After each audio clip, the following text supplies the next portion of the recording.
Aujourd'hui, ça va être quelque chose de peu riche, un enseignement. OK? Puis, on va répondre à cette question. Pourquoi la Bible? Parce que la Bible, c'est vrai que ça peut être un feeling. Ça peut être hey, quand je le lis, c'est bon, c'est le fun. Mais à un moment donné, on est appelé à la défendre. On est appelé à dire pourquoi on stand pour la Bible. Puis mon plus grand désir aujourd'hui, c'est que vous sortez d'ici, puis que vous voyez ce livre-là comme un livre, là, comme vos yeux là, sont gros comme des 30 sous, puis c'est comme, wow, ce livre-là, c'est quelque chose d'incroyable. Puis on va regarder ça qu'on va regarder aujourd'hui ensemble. Puis pourquoi la Bible? Mais l'apôtre Pierre, lui, il a vraiment mis les bases, il a mis des statements, puis qu'on va lire ensemble, puis qu'on va sortir 4 points, puis on va sortir à travers ces 4 points. Moi, j'aimerais ça que quelqu'un lise pour moi, si c'est correct? Est-ce que vous avez l'habitude de faire lire des gens? OK, parfait, merci. Donc, Rabbi, tu veux checker mon... Ouais, parfait. Donc, 2 Pierre 1, 16 à 21.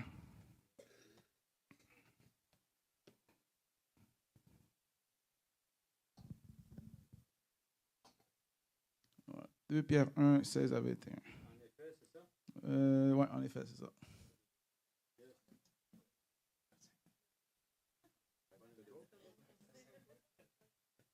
Ah, vas-y, ouais. Si vous voulez rester assis tranquille. Yes. 2 Pierre 1, 16 à 21. En effet, ce n'est pas avec des histoires fausses et compliquées que nous vous avons fait connaître la venue puissante de notre Seigneur Jésus-Christ. Mais nous l'avons vu de nos yeux, lui, dans toute sa grandeur. Oui, il a reçu honneur et gloire de Dieu le Père, au moment où la voix de ce Dieu puissant a dit, « Celui-ci est mon Fils très, très aimé, celui que j'ai choisi avec joie. » Cette voix est venue du ciel, nous l'avons entendue nous-mêmes quand nous étions avec Jésus sur la montagne sainte. De plus, nous avons la parole des prophètes, elle est très solide et vous avez raison de la garder avec attention. En effet, elle est comme une lampe qui brille dans un endroit obscur en attendant que la lumière du jour paraisse et que l'étoile du matin éclaire vos cœurs. Tout d'abord, vous devez savoir ceci. Personne ne doit expliquer tout seul les prophéties des livres saints. En effet, personne n'a jamais communiqué une prophétie par sa seule volonté, mais c'est avec l'aide de l'Esprit Saint que des gens ont parlé de la part de Dieu. Merci, amen, amen. Merci, Rabbi. Pour ceux qui ne savent pas, ça, c'est des trucs de prédicateur. Tu fais lire quelqu'un, ça te permet de temps de réfléchir, OK?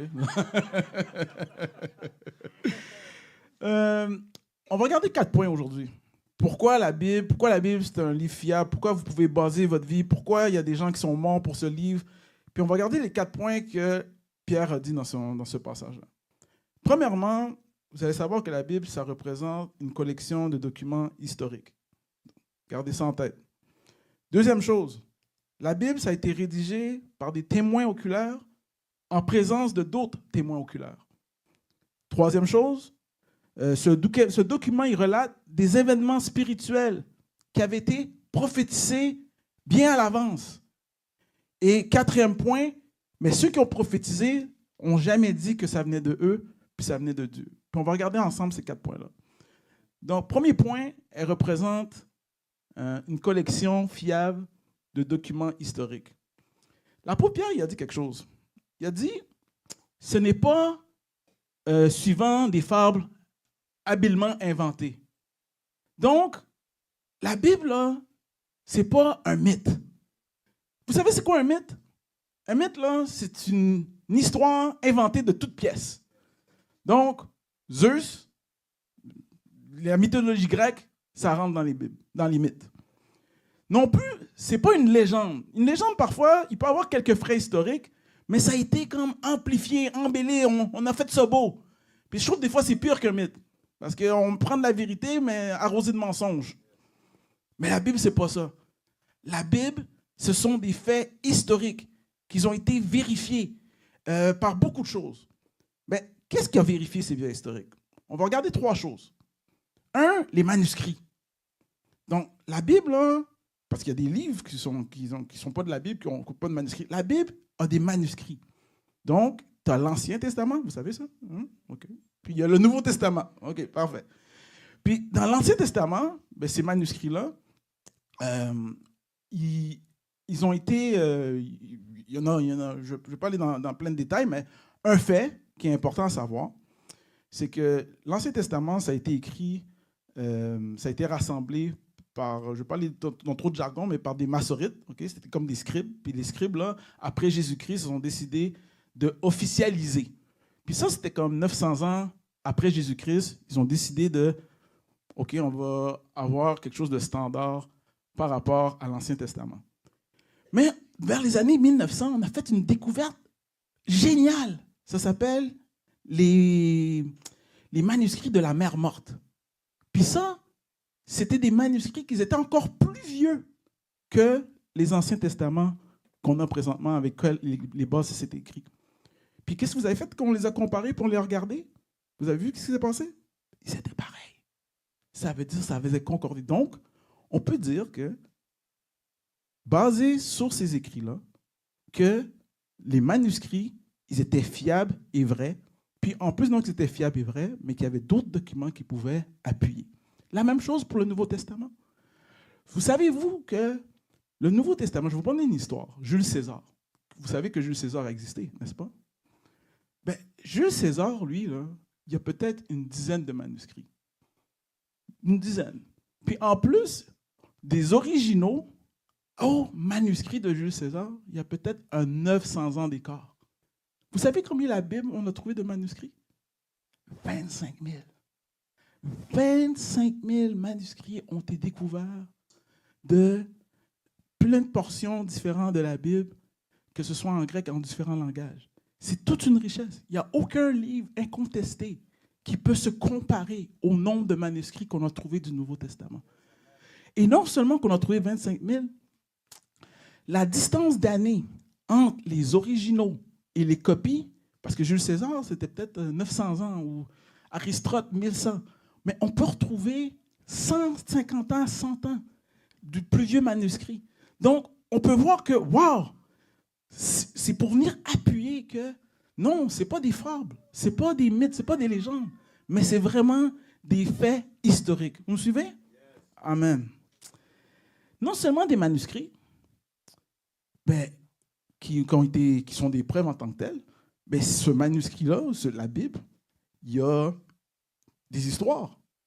Puis ces histoires-là, ben, on a nommé des noms, on a nommé des lieux, on a nommé des devises, on a nommé des événements. Puis tous ces événements qui ont été nommés, ben, plusieurs d'entre eux ont été soit vérifiés par d'autres livres de l'époque qui n'étaient pas la Bible, et encore mieux par des preuves archéologiques. Par moi-même, j'ai pu retracer, comme dans les personnages, tu sais, dans la Bible, il y a ce qu'on appelle le livre des rois. Puis dans le livre des rois, c'est comme Israël, c'était on peut dire le rayon fort d'Israël. Israël avait une série de rois, puis la Bible prend le temps de nommer tous les rois. Puis non seulement qu'il prenait le temps de nommer tous les rois d'Israël, il nommait aussi les rois des autres pays. Puis avec le temps, on a commencé à faire des fouilles, puis à chercher, puis on a commencé à sortir, hey, le roi de Pharaon qui vivait dans ce temps-là, ben, on a trouvé une preuve. Vous savez, le roi de Syrie qui habitait là, on a trouvé une preuve. Donc tous les peuples, les autorités, les gens importants, des personnages importants, ben, on a commencé à trouver. Donc, ça faisait comme, waouh, ce livre-là n'est pas une légende ni une mythe, mais ça a vraiment, vraiment existé. Comme, je vous ai donné un exemple, comme dans le Nouveau Testament, le système monétaire. Tu sais, on parlait dans le Nouveau Testament, on parle du denier ou des pièces d'argent. Jésus s'est fait trahir pour 30 pièces d'argent. Puis vous savez, quand ils ont fait des fouilles théologiques de l'époque, qu'est-ce qu'ils ont trouvé? La devise américaine. Non, je niaise. Non, vous voyez, ils n'ont pas trouvé. Ils ont trouvé des francs et des deniers. Donc, c'est pour ça qu'on peut se rassurer puis de dire, c'est ça que j'aime de Dieu. Non seulement que son Saint-Esprit nous convainc, mais il nous a laissé tellement de preuves en abondance pour qu'on soit rassuré que sur quoi qu'on se base est vrai. Il n'était pas obligé. Dieu, il aurait pu juste dire, moi je suis Dieu, puis que je te dis c'est ça. Puis la plupart des religions, c'est ça en passant. Que je te dis c'est ça. Mais le Seigneur a voulu nous couvrir dans tous les sens, en termes de manuscrits, en termes de faits historiques. Puis il y a d'autres choses. Il y a d'autres choses. Aussi, pour appuyer, pour terminer avec les faits historiques, c'est que la Bible hein, est cohérente. Juste quand vous lisez...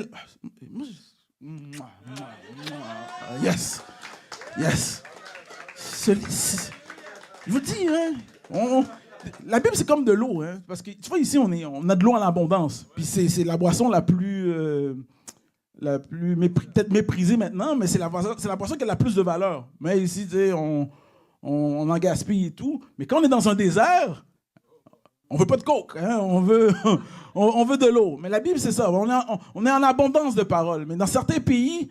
on entend qu'en Chine, quand ils n'ont pas de Bible, là, ils ont une page, là, ils se partagent les pages, ils en consomment. C'est ça qu'il faut. C'est ça que je crée en vous. Là. Je crée que j'ai faim, j'ai soif, j'en veux. Ce livre-là, il est merveilleux, vous comprenez?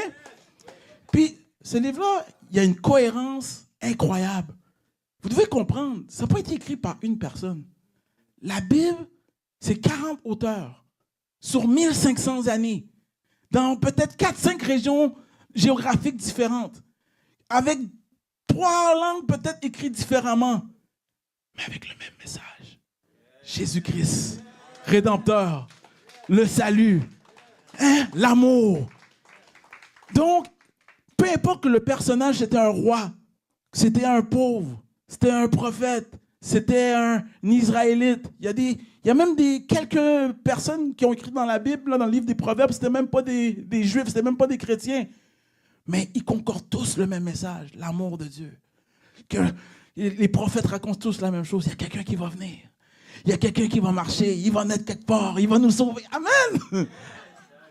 Donc, ça c'est le point Pierre qui a dit. Pierre il a dit, c'est pas des fables. Mais il a dit, et c'est pour dire que c'est des films historiques. Deuxième point que Pierre il dit. Pierre il a dit, c'est de ses propres yeux qu'il a vu. Donc, vous devez savoir que ce livre-là, pourquoi moi je l'aime ce livre-là, c'est écrit par des témoins oculaires qui ont vécu en présence de d'autres témoins oculaires. Puis ça c'est fort. Puis, si on regarde les évangiles, on a 4 évangiles. Puis dans les 4 évangiles, il y a Matthieu, puis il y a Jean.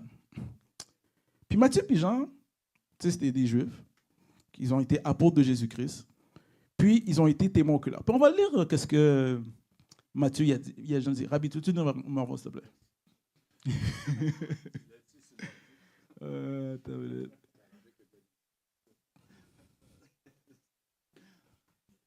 C'est 1 Jean...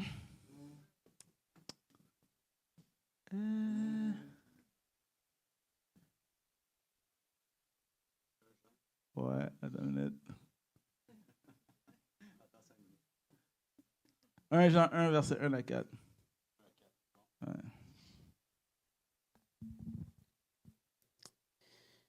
La Bible dit, nous vous annonçons la parole qui donne la vie et qui existe depuis toujours. Nous l'avons entendue et nous l'avons vue de nos yeux. Nous l'avons regardée avec attention.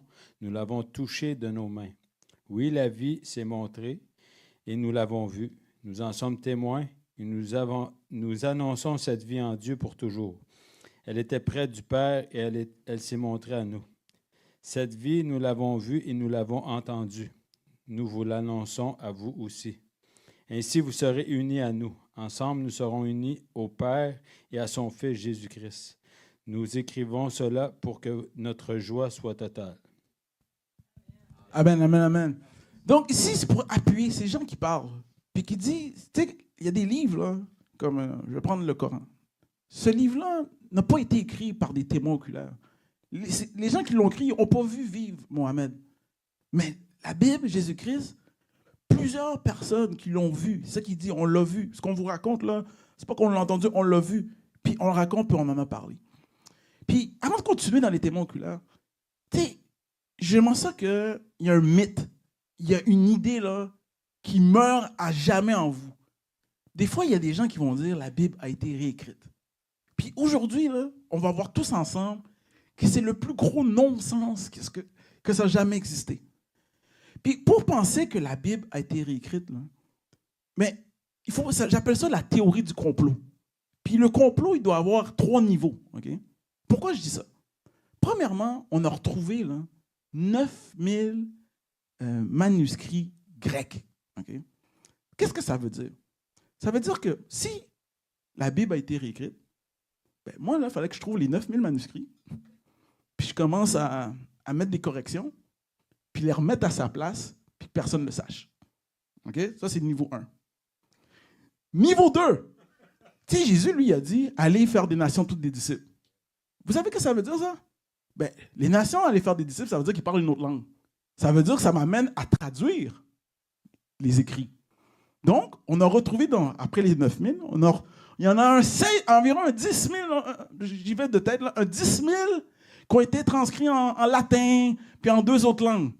Donc, ça veut dire que si la Bible a été réécrite, ben moi, qu'est-ce que je dois faire? Je dois retrouver dans 3 continents, parce qu'il y en a qui se trouvaient en Afrique, il y en a qui étaient au Moyen-Orient, il y en a qui étaient en Asie, puis je dois commencer à réécrire tous les textes traduits, les remettre à sa place, retrouver tous les textes grecs, puis les remettre à sa place, puis je dois le faire sans que personne ne le sache.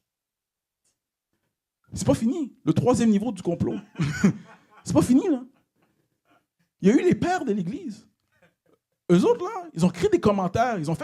C'est pas la Bible, mais c'est quand même quelque chose d'historique. Ils ont écrit des notes. Puis dans les notes, puis les pères de l'Église, c'est les disciples des disciples. C'est-à-dire Pierre, il y a eu ses disciples, Jean, il y a eu ses disciples, puis comme Polycarpe, Clément. Puis on dit que si on reprendrait tous leurs commentaires, on pourrait réécrire le Nouveau Testament au complet. À 95%. Donc, si la Bible a été réécrite, ben, il faut que je reprenne tous les commentaires des pères de l'Église, ben, que je commence à modifier. Ensuite, je dois prendre tous les documents qui ont été traduits, les modifier, et ensuite prendre tous les textes grecs, les réécrire, puis les remettre à sa place, puis que personne, sans me faire prendre. Est-ce que ça fait du sens? Moi, je pense que penser que la Bible qu'on reçoit telle qu'elle est fait beaucoup plus de sens que penser qu'elle a été réécrite. Donc, aujourd'hui, je veux vraiment que vous avez la conviction que cette parole-là, c'est vraiment la parole de Dieu. Amen. Je reviens au témoin oculaire.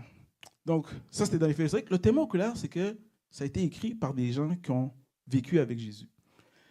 Il y a 4 évangiles. C'est le fun. J'aime ce que le Seigneur y fait. Dans les 4 évangiles, tu as 2 témoins oculaires. Tu as Jean, ce que Rabbi a lu, qui dit que moi j'ai vu et tout. Puis tu as quelqu'un qui s'appelle Matthieu, que lui, il était un collecteur d'impôts, puis il était témoin oculaire pour écrire l'évangile. Donc, mais, si on est des sceptiques, on pourrait dire, hey, c'est arrangé avec les gars des vues. Ils se connaissaient. Ils connaissaient Jésus, ils se connaissaient, c'était des chums. Pourquoi je devrais les croire? Mais les 2 autres n'étaient pas des témoins oculaires. Mais ils ont vécu à la présence de d'autres témoins oculaires. Donc, un d'entre eux, il s'appelait Marc. Marc, lui, c'était le disciple de Pierre. Puis Marc, comme disciple de Pierre, il a écrit aussi sa version de l'Évangile. Là, on aurait pu dire, ah, OK, ben, Marc, c'était le disciple de Pierre, c'était un Juif, les 2 autres, c'est des Juifs. Donc, les 3 ensemble, ils sont organisés, ça a été arrangé par les gars des vues. Mais là, celui qui est intéressant, c'est Luc. Luc, lui, n'avait rien à voir avec la culture juive. C'était pas un témoin oculaire. Puis quand on lit son évangile, il a dit, moi, j'ai décidé. C'est comme celui-là, à l'époque, là, c'était pas... Aujourd'hui, on appellerait ça un podcast. Il a décidé de faire son podcast. Il a dit, moi, je vais commencer à interviewer les gens que eux, ils étaient des témoins oculaires, puis je vais commencer à mettre ça dans un livre. Puis il a commencé à interviewer le monde, puis ça fait l'évangile de Luc. Puis la beauté, quand on regarde l'évangile de Luc, l'évangile de Jean, Matthieu et Marc, on voit une concordance. Donc, tu sais, le Seigneur aurait juste pu donner un seul évangile. Il nous en a donné 4. Il nous en a donné 4 pour qu'on n'a pas de doute à comprendre et à convaincre, et sur des perspectives différentes. Des gens qui ont été témoins oculaires, puis des gens qui ont interrogé des témoins oculaires. Puis ça a fait l'évangile. Maintenant, on peut dire, OK, moi je crois à l'Ancien Testament, Moi, je crois au Nouveau Testament. Mais moi, j'ai déjà entendu ça, hein, c'est pour ça que je vous dis ça. Les lettres de Paul, là, moi, j'y crois pas. Moi, je décide de... Mais on va lire quelque chose. Abi, j'aimerais bien que tu viennes lire 1 Corinthiens 15, 1 à 9.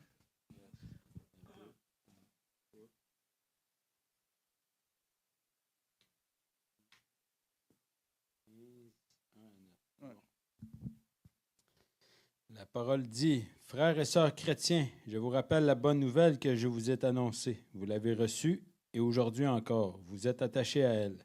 Cette bonne nouvelle vous sauve si vous la gardez, comme je vous l'ai annoncé. Sinon, votre foi ne sert à rien. Je vous ai donné avant toute chose l'enseignement que j'ai reçu moi-même. Le Christ est mort pour nos péchés, comme les livres saints l'avaient annoncé. On l'a mis au tombeau, et le troisième jour, Dieu l'a réveillé de la mort, comme les livres saints l'avaient annoncé. Il s'est montré à Pierre, puis aux 12 apôtres. Ensuite, il s'est montré à plus de 500 frères et sœurs à la fois. Presque tous sont encore vivants. Quelques-uns sont morts. Ensuite, il s'est montré à Jacques, puis à tous les apôtres. Finalement, après les autres, il s'est montré à moi aussi, à moi qui le méritais le moins. Moi, je suis le plus petit des apôtres. Je ne mérite même pas de porter le nom d'apôtre parce que j'ai fait souffrir l'Église de Dieu. Jusqu'à 15, tu as dit? Oui, c'est bon. Amen. Amen. Et voici ce que Paul il dit. Ça c'est le fun, je le répète, il donne ce qu'on appelle le credo. Le Christ est mort pour nos péchés. Comme avait annoncé les Écritures, il a été mis au tombeau et comme qu'il avait été annoncé, puis il a été ressuscité le troisième jour. Puis quand Paul écrit ça, ce qui est important à savoir, c'est qu'il l'a écrit pendant que, il dit qu'il y avait les gens qui avaient vu Jésus étaient encore vivants et quelques-uns étaient morts. Puis, vous devez savoir que Paul, la Bible dit que il a rencontré, il n'était pas tout le temps avec les apôtres, mais il a rencontré l'apôtre Pierre, peut-être selon le livre de Galates, 3 fois. Puis, quand il a rencontré l'apôtre Pierre, là, c'est pas bien passé. Là. Il y a eu il y a eu de la friction. OK? Puis, mais voici le beau témoignage. Malgré la friction, puis qu'on voit que l'apôtre Pierre était quand même, reconnaissait l'autorité de Paul, il écrit dans 2 Pierre 3, 15 à 16, je vais passer pour vous, il dit, les lettres de Pierre sont peut-être difficiles à comprendre, mais écoutez-le. Ça veut dire que malgré la friction, l'apôtre Pierre, un témoin oculaire de la vie de Jésus-Christ, donne une approbation à ce que l'apôtre Paul écrit comme étant véridique. Donc, s'il y a quelqu'un qui vous dit, moi je crois à l'Ancien Testament, je crois aux évangiles, mais que les lettres de Paul, ben, écoutez, qu'ils soient anathèmes. C'est ça que je vais vous dire. Parce que les témoins, des personnes comme Pierre, a appuyé les Écritures qu'il a données. Quand est-ce que la Bible a été écrite? Là, on va jouer un petit quiz là, des érudits. Okay? Donc, ce n'est pas des questions, mais on va lire quelque chose. Rabbi, 1 Timothée 5, verset 18. Puis, soyez à l'écoute parce qu'il y a une question qui va être posée. 1 Timothée 5, verset 18.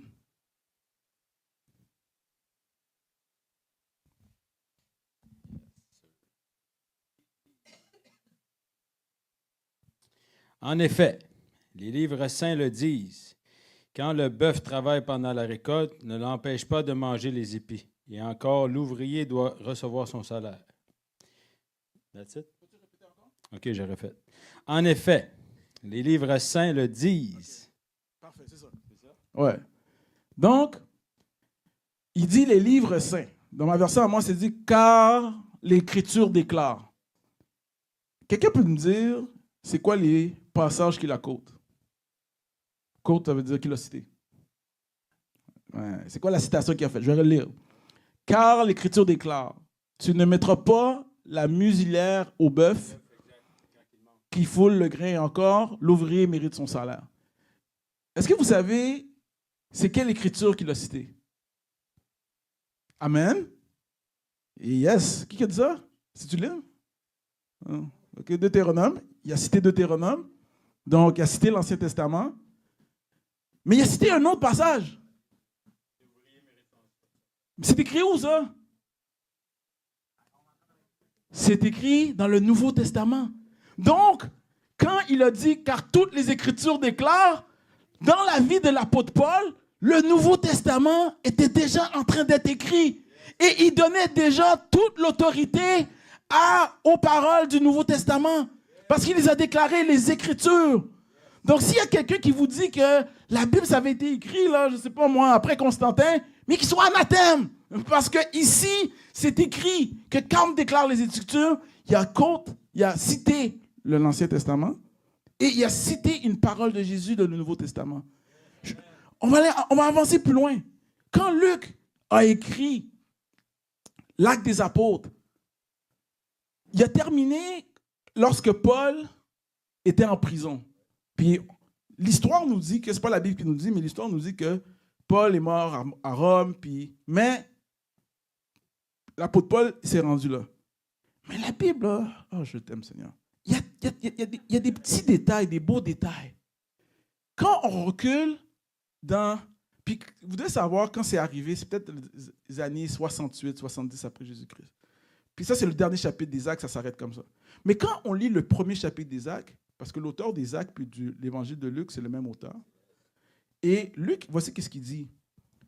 Il commence en disant, j'ai décidé de faire comme, je paraphrase, j'ai décidé de faire une continuation du premier livre que j'ai fait. Amen. Vous savez qu'est-ce que ça veut dire? Ça veut dire que si il n'a pas fini de l'écrire avec des apôtres, on voit où il s'est arrêté un peu parce qu'il ne savait pas ce qui se passait après, mais qui dit que c'était son premier livre, son deuxième livre, mais son premier livre, c'était le livre de Luc.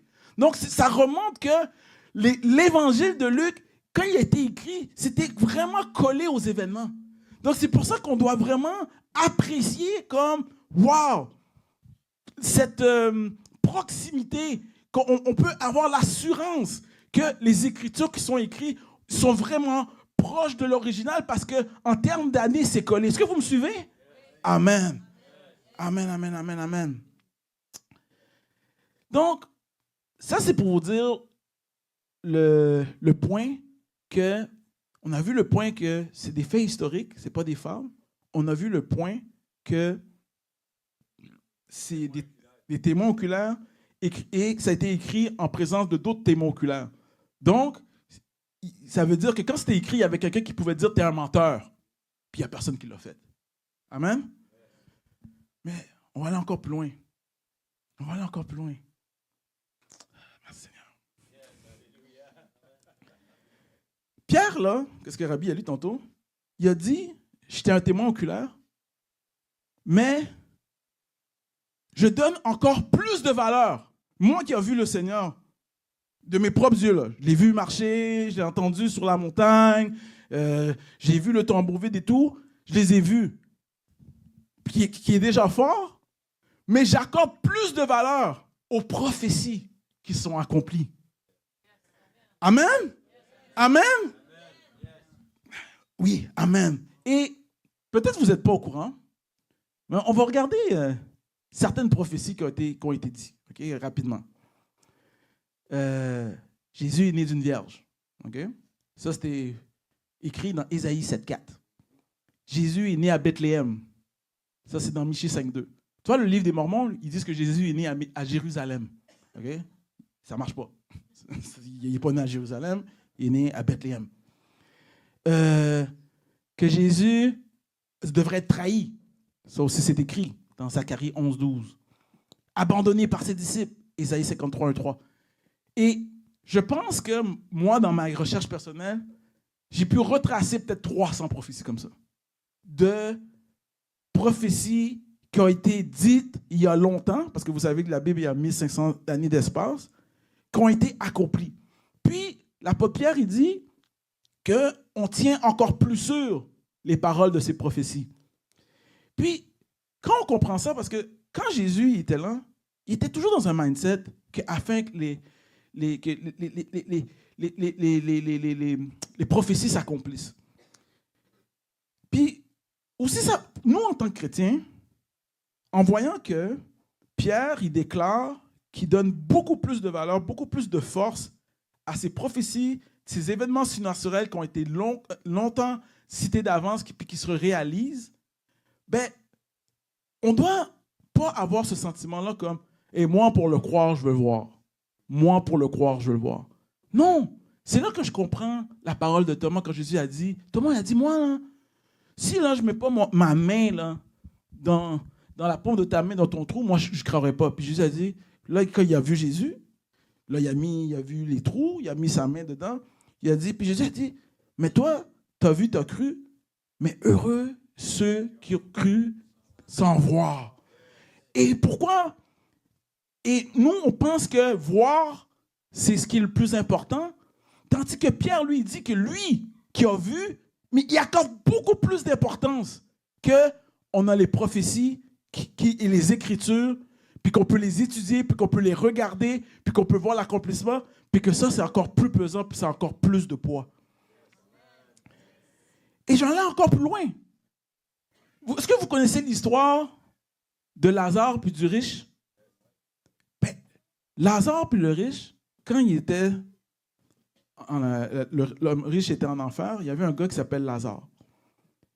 Puis il était tellement dans le tourment, il a dit, « Hey, peux-tu, s'il te plaît, envoyer Lazare à la famille de mon frère, dans la famille de mon frère pour dire, ici, là, c'est pas un bon lieu. » Puis Abraham a répondu, « Pourquoi? Vous avez les Écritures, vous avez Moïse et les prophètes. » Puis là, il a insisté.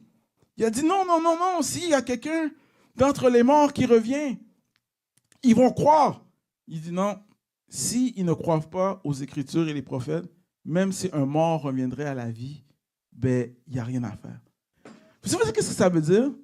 Un témoin oculaire de l'enfer demande que, hey, envoie un témoin oculaire pour dire à quelqu'un que ici, ça ne marche pas.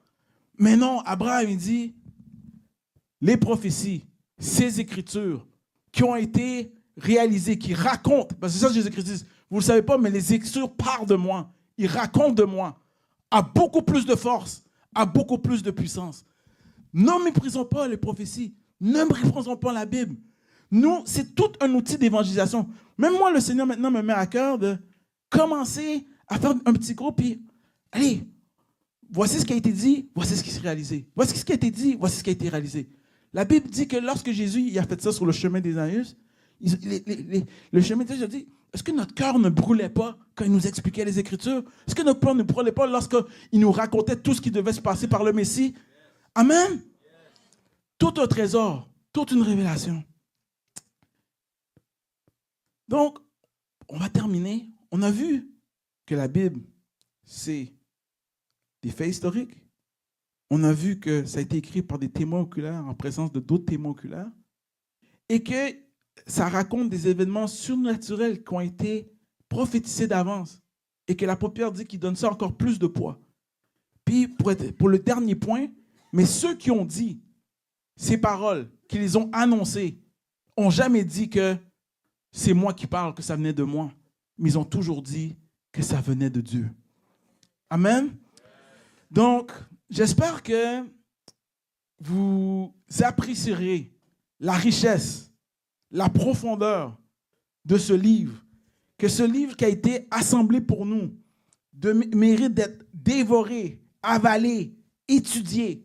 C'est pas pour rien que c'est le livre le plus vendu au monde. C'est pas pour rien que c'est le livre qui est le plus étudié au monde. Ce n'est pas pour rien. Ce livre-là, c'est un livre incontestable. Hier, il était de best-sellers. Aujourd'hui, c'est un best-sellers. Puis demain, il sera un best-seller. Puis il sera encore un best-seller jusqu'à temps que Jésus-Christ revienne. Amen. Soyez bénis.